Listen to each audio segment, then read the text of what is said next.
Let's continue to the lecture. Chapter 1.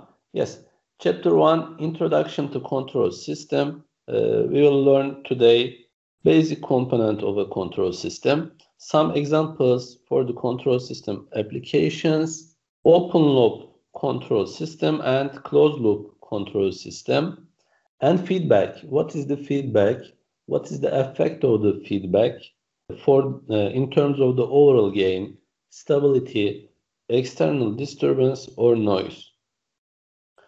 Types of feedback control systems: a nonlinear control system, time invariant versus time varying system, continuous and discrete system we will learn today. And then we will continue from modeling of dynamic system for simple mechanical system, especially simple electrical system we will learn. And then linearization for the nonlinear system, it's important. And chapter 3, differential equation of dynamic system, we will learn Laplace transform, inverse Laplace, first order system and higher order system we will learn.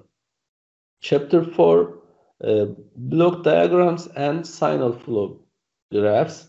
Chapter 5, stability of linear control system. In this chapter, we will learn Routh-Hurwitz criterion for the stability. And chapter 6, important components of feedback control system. Yes. Chapter 7, time domain performance of control system. We will learn some terms, damping ratio, natural frequency, and as like that for a second order system, steady state error, and blah blah. And chapter 8, state space analysis. Maybe we can not responsible from this, but controller design is important for this lecture.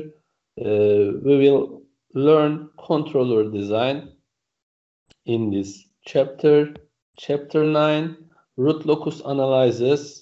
We will learn. We will responsible until chapter 10 for comprehend of this lecture.